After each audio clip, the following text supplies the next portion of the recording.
Hello folks, this is the brand new episode of the NASCAR show, which has returned after a month-long hiatus. Indeed, we were resting well, watching races, and gathering ideas for future episodes, in which there are too many of them, so only 4 of them will be featured in today's episode. That's right, so as always, be sure to grab your snacks, drinks, and get comfortable now, because drivers, start your engines, because the NASCAR show is back.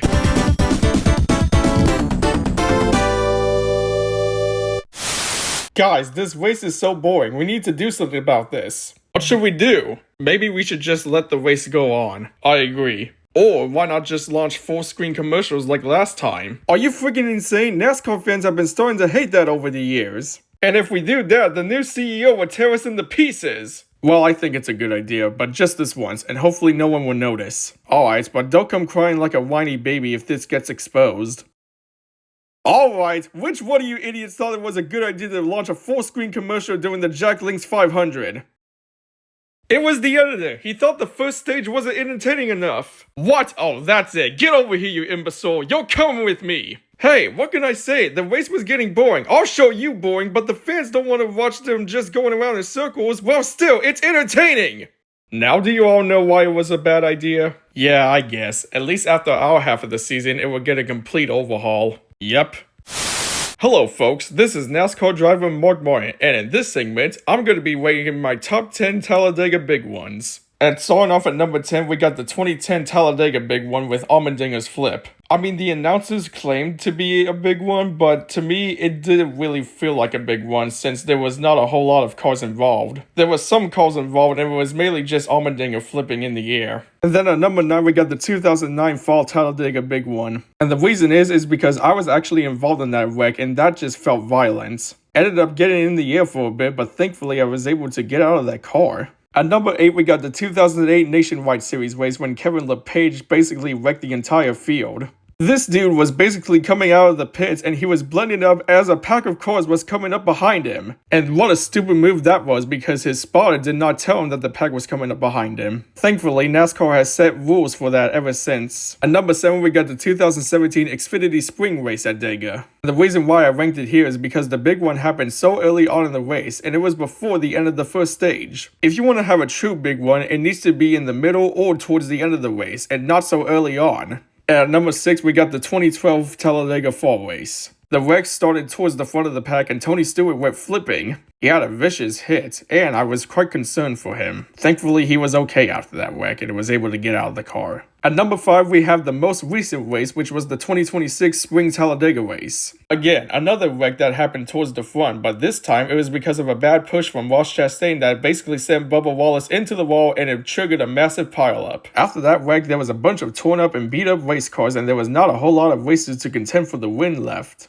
At number 4, we got the 2017 Talladega Spring Race. Not only was there a huge wreck, but we also got a flip from AJ Allmendinger as well. 2 ingredients for some big time action. And it led to the most famous quote from Mike Joy, "Well AJ, that was a humdinger." At number 3, we got the 2013 Spring Talladega Race, in which saw Dave Blaney lose control of his race car, make contact with Kurt Busch, and sent Kurt Busch flying in the air and landed on top of Ryan Newman. But thankfully Newman was okay after this incident, but man, that was quite a wreck. At number 2, we got the 2024 Talladega Fall Race. And it all started with a bad push up towards the front of the pack, and it just sent the entire field flying apart. And that was probably the biggest wrecks in NASCAR history and of the 2024 season. And then at number 1, we got the 2019 Talladega Fall Race. And this started towards the front of the pack again, and it basically sent Brendan Gaughan flipping in the air and landing back on all 4 tires while he was leading the race. Now, if that's not something incredible, then I don't know what is. It was definitely a rare moment in NASCAR to see the leader flipping in the big one, and it probably won't happen ever again, most likely.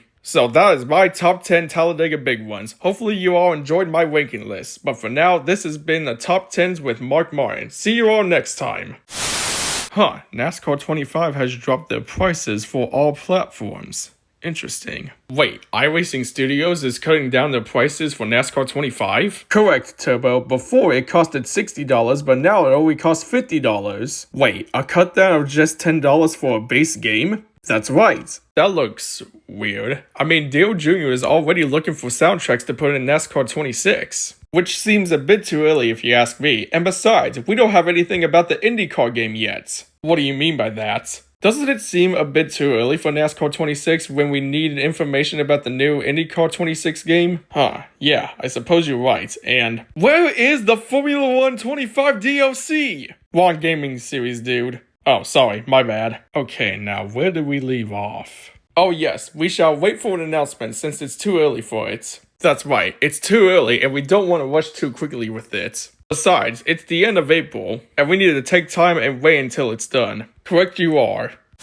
What the actual frick is this game, dude? Are you serious right now? I need a blue card, but the deck is not giving me any. What are you doing? Jeez Louise, after 100 million times, I finally got a blue card. Yeah, yeesh there, buddy. You got a whole lot of cards there. Oh, don't worry, Airborne. I'm sure you'll be able to win this game.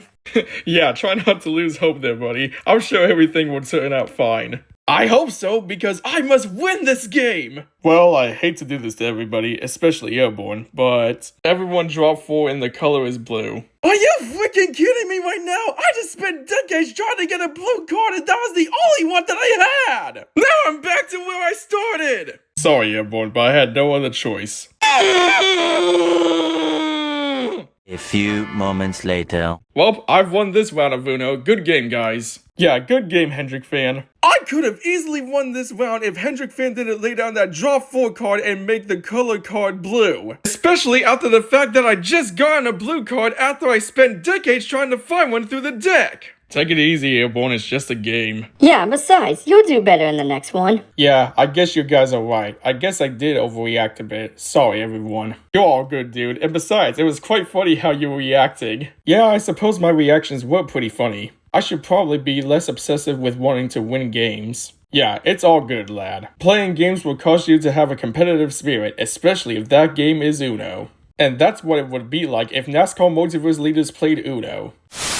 Well, that will wrap up everything here for this episode of the NASCAR show. I know the sketches may seem rushed, but I also do know that we just returned after a month-long hiatus. Yeah, but don't worry, in future episodes we'll get better. And be sure to like, comment, and share this video out to your friends, and be sure to also subscribe to our channels in the NASCAR Multiverse community. And if you viewers have any suggestions for new sketches, be sure to leave them in the comments down below, and who knows, maybe your idea could be featured in a future episode. Episode 17 will be released after the NASCAR coverage on Fox ends after the All-Star race at Dover. Really? Out of all racetracks, we're going to Dover for the All-Star race? And the release date will be announced later on, but for now, we'll see you all at the checkered flag. The NASCAR show is so back.